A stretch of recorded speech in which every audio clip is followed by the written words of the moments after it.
En este documento derivaremos la ecuación de Gibbs de G. A continuación partimos de la ecuación fundamental de la termodinámica química. El cambio de la energía libre de Gibbs es igual a menos S de T más B de P más la suma sobre I de los potenciales químicos multiplicados por los elementos diferenciales de los números de moles. Si nosotros pensamos en un proceso a temperatura y presión constantes, este proceso a temperatura y presión constante hace que se me vayan estos dos términos de la ecuación. Por lo tanto, al final lo que yo tengo es lo siguiente.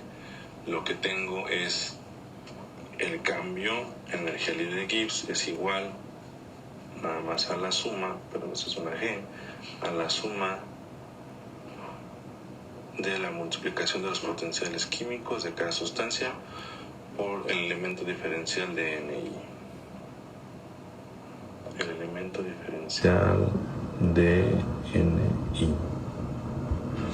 Así es. Bueno, ahora yo lo que puedo hacer es integrar esta ecuación.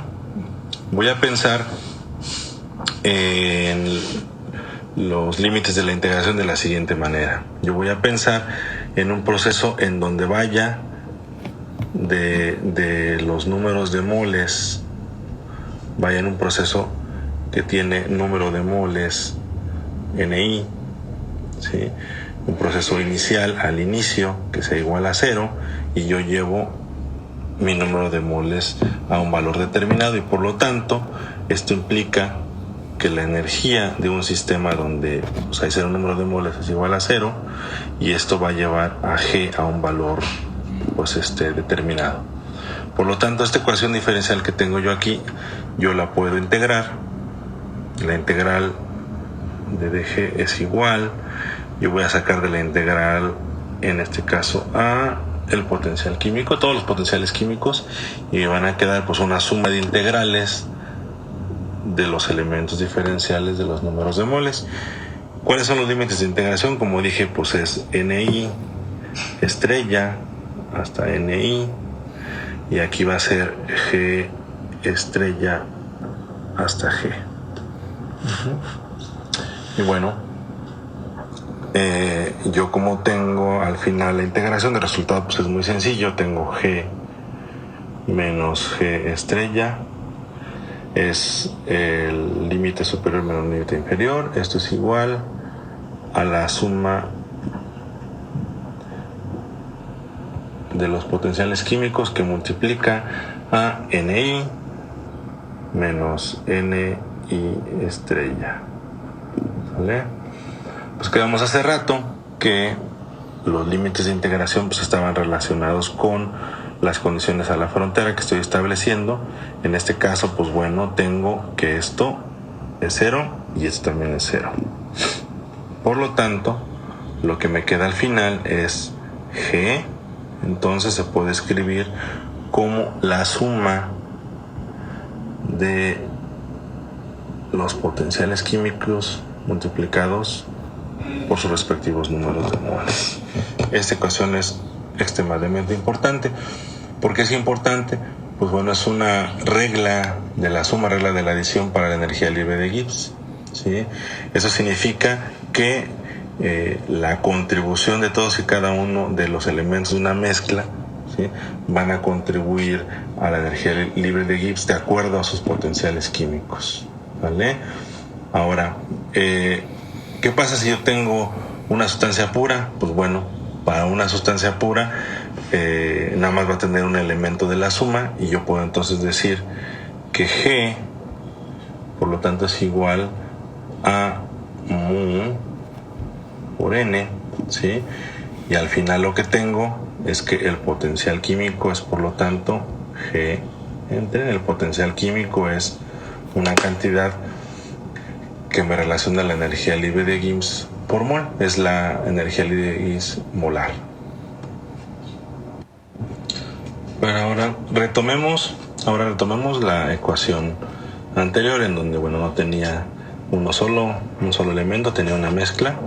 Tenemos que G es igual a la suma de los potenciales químicos que multiplican a los números de moles, ¿no? Entonces, bueno, como uno de los trucos baratos que hemos hecho, lo que voy a hacer es diferenciar. En este caso, pues G, ¿sí? ¿Cómo le hago? Bueno, voy a hacer la variación en G. Ya sé que obtuve esta ecuación mediante una integración, pero lo que voy a hacer ahora es diferenciarla y vamos a obtener un resultado interesante, ¿sí? Fíjense que aquí lo que tengo en la diferenciación es que tengo que diferenciar, sí, una suma, efectivamente, pero esta suma está compuesta de la multiplicación, en este caso, pues de dos variables. En este caso es el potencial químico INI, ¿vale? Y estos dos elementos son susceptibles de un cambio, ¿ok? Entonces, por lo tanto, yo puedo sacar sin problemas la suma sobre los Is, que aquí se me olvidó poner sobre los Is, y entonces voy a diferenciar el primero, ¿sí? Entonces, en este caso viene siendo el segundo por el diferencial del primero más el primero por el diferencial del segundo. Ok, voy a escribirlo bien, por el elemento diferencial del segundo.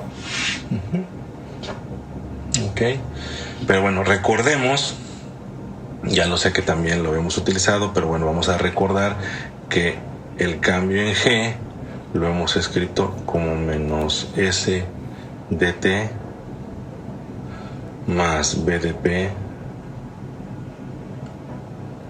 más la suma de mu I, la suma de mu I por d n I. Ok. Bueno, entonces, pues, ¿qué vamos a hacer con estas dos ecuaciones? Vamos a restarlas, ¿sí? Vamos a restar estas ecuaciones y al final lo que obtenemos es lo siguiente. Fíjense que, evidentemente, cuando yo realizo la resta de estas dos ecuaciones, pues el primer término que se me va a ir, pues va a ser delta G, ¿no? Esto se va, ¿sale? Y bueno, lo que me va a sobrevivir, pues bueno, son los términos muy distintos. En este caso, este término y ese término me van a sobrevivir, ¿sí? Ahora, fijémonos en cuáles entonces los términos que se eliminan. En este caso, pues son los términos similares. ¿Cuáles son? Pues este y este. Entonces, por lo tanto, lo que me va a sobrevivir es únicamente este término, ¿sí? Entonces, al final me queda lo siguiente. Ahí les hago una pequeña observación al respecto. Bueno, voy a pintar en rojo los términos que se eliminan para que quede más claro. Se va este delta G, se va este delta G, y se va este término con este término, ¿sí? ¿Cuáles son los términos que en este caso me quedan todavía? Los que me sobreviven, pues es este y estos dos, ¿sale? Me queda que la suma, ¿sí?, de el producto de los números de moles por el cambio en el potencial químico, ¿sí?, va a ser igual a menos S de T más B de P. ¿Sale? Esta que está aquí es la ecuación de Gibbs-Duhem. ¿Ok? Entonces, tenemos evidentemente casos muy especiales. ¿Cuál es nuestro caso especial? Pues bueno, un proceso que ocurre a temperatura y a presión constante. En este caso, pues un proceso que ocurre a temperatura y presión constante, yo tengo que el cambio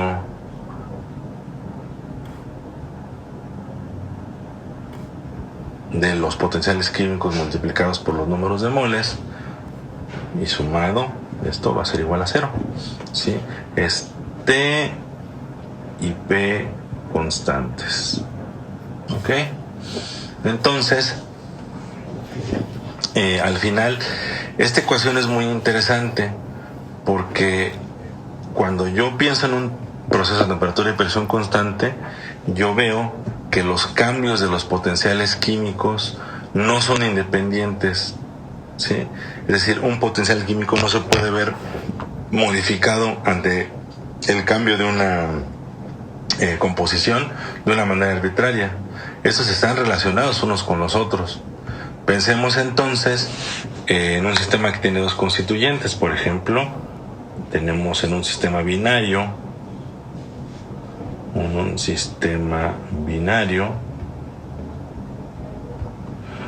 esta suma que tengo aquí se me transforma en N1, el cambio en el potencial químico 1 más N2 de mu 2, y esto es igual a 0.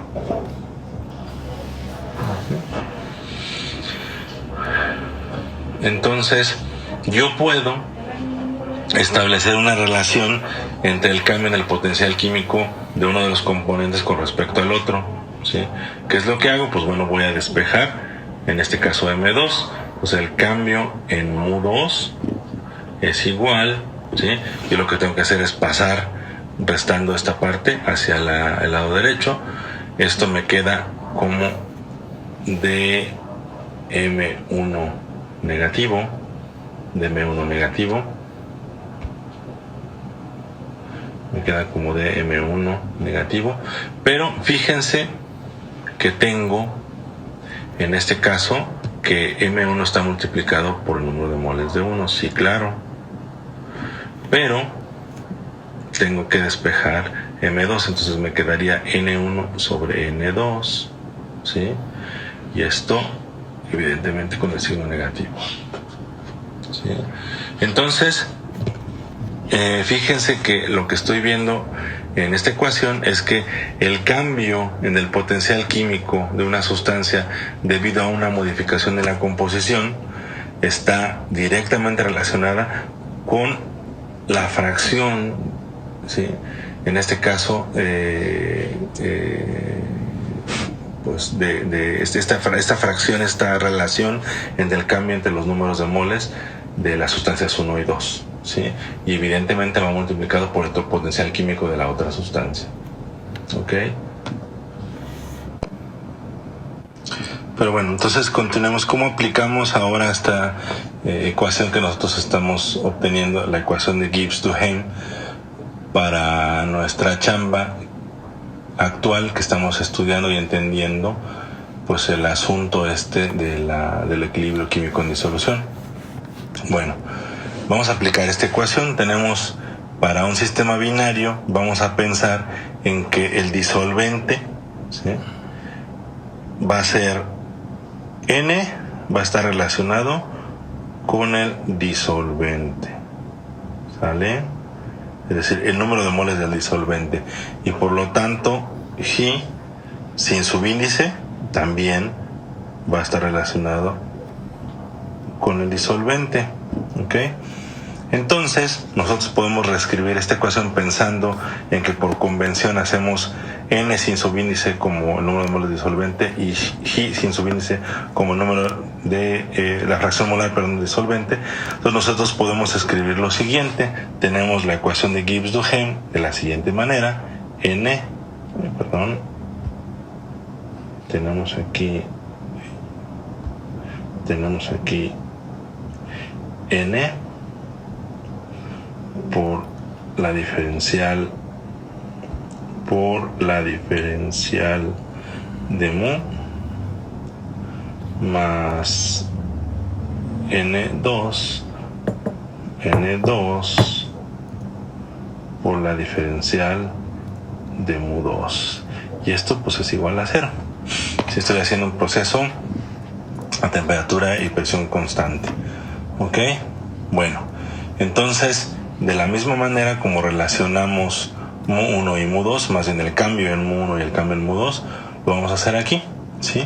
Entonces, lo que tengo es que el cambio en el potencial químico 2 va a ser igual a menos N sobre N2 ahora, ¿sí? Multiplicado por el cambio en el número de, en el potencial químico mu, que